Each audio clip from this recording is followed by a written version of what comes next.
स्वागत है आप सभी का आज की हमारी इस क्लासेज अर्जुना फ्यूचर इंस्टीट्यूट। कल हमने पढ़ा था सौरमंडल के ग्रह, पुच्छल तारे, धूमकेतु, बौना ग्रह, शुक्र ग्रह। आज हम पढ़ेंगे पृथ्वी और चंद्रमा। पृथ्वी को हमने पढ़ा था लेकिन कम पढ़ा था, लेकिन आज हम डिटेल में पढ़ेंगे पृथ्वी और चंद्रमा को। तो आइए शुरू करते हैं।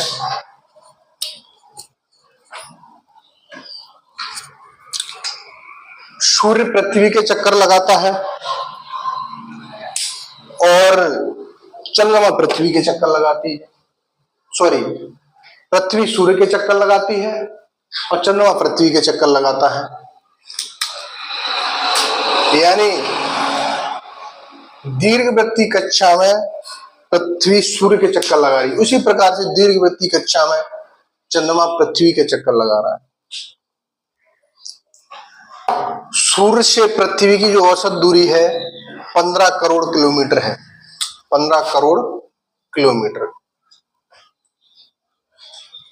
और सूर्य जिस गति से पृथ्वी जिस गति से सूर्य के चक्कर लगा रही है वो गति है 29.8 किलोमीटर प्रति सेकंड। 29.8 किलोमीटर प्रति सेकंड की गति से। पृथ्वी बिल्कुल सीधी नहीं है, अपने अक्ष पर झुकी हुई है और अपने अक्ष के साथ 23.5 डिग्री झुकी हुई है अक्ष पर, जिस कारण से अक्ष के साथ 66.5 डिग्री का कोण बनाती है। और ये विषुवत रेखा है 0 डिग्री। आगे की सभी अक्षांश रेखाएं हैं, हम आगे पढ़ेंगे।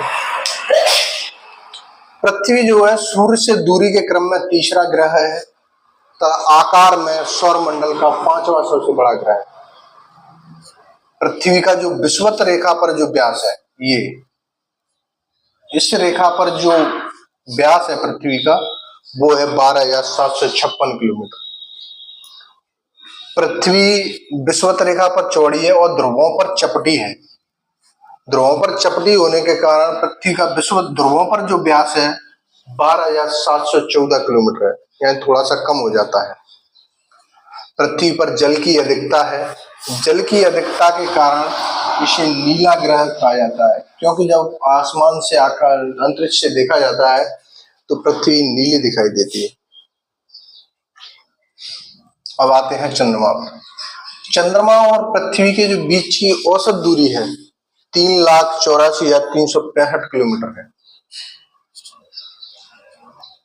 चंद्रमा आकार में सौरमंडल का 5वां सबसे बड़ा उपग्रह है, 5वां, और पृथ्वी का एकमात्र उपग्रह है। चंद्रमा पृथ्वी की परिक्रमा दीर्घवृत्तीय कक्षा में करता है और यह पृथ्वी की एक परिक्रमा करता है 27 दिन 8 घंटे में।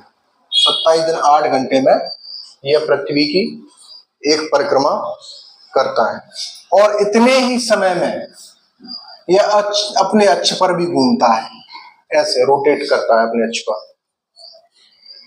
यानी इस प्रकार से अपने अक्ष पर भी घूम रहा है और पृथ्वी के चारों ओर भी घूम रहा है बराबर समय में, लगभग बराबर समय में। इसी कारण से पृथ्वी से हमें चंद्रमा का सिर्फ एक ही भाग दिखाई देता है, दूसरा भाग दिखाई नहीं देता है। लगभग 57% भाग ही दिखाई देता है। अभी जो चंद्रयान भेजा गया था उसमें जो चंद्रयान जिस जगह भेजा गया था वो चंद्रमा के दक्षिणी छोर पर भेजा गया था, जो अंधेरे में है, जो हमें पृथ्वी से दिखाई नहीं देता है, उस जगह भेजा गया था। जब चंद्रमा दीर्घवृत्तीय कक्षा में पृथ्वी की परिक्रमा कर रहा है तो चंद्रमा परिक्रमा करते करते, पृथ्वी की परिक्रमा करते करते कभी तो काफी दूर चला जाता है, कभी पृथ्वी के नजदीक आता है। जब पृथ्वी चंद्रमा के नजदीक आती है, चंद्रमा जब पृथ्वी के नजदीक आता है तो हमें पृथ्वी से अधिक चमकीला दिखाई देता है। अधिक चमकीला दिखाई देता है तो उसे कहते हैं सुपरमून। सुपरमून कहते हैं। इसी प्रकार से पूर्णिमा, पूर्णिमा के दिन चंद्रमा पूरा चमकता है।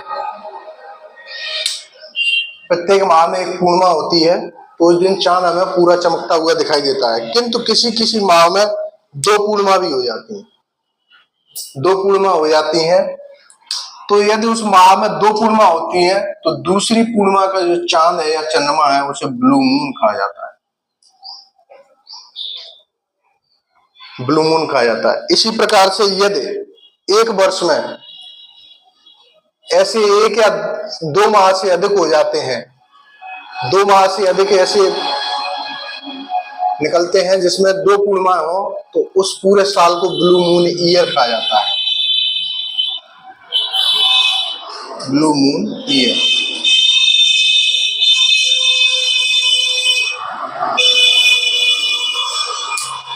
ईयर कहा जाता है।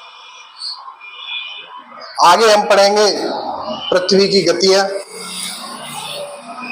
पृथ्वी का अक्षांश देशांतर, पृथ्वी की गुणन गतियां और दिन रात। आज के लिए इतना ही। आप हमारी क्लासेस मुरैना में ऑफलाइन भी ज्वाइन कर सकते हैं। अर्जुना फिशर इंस्टीट्यूट के नाम से मुरैना में हमारी क्लासेस ऑफलाइन चलती हैं, और हमारी क्लासेस ऑनलाइन प्राप्त करने के लिए हमारे चैनल को सब्सक्राइब जरूर करें। आपका बहुत बहुत धन्यवाद।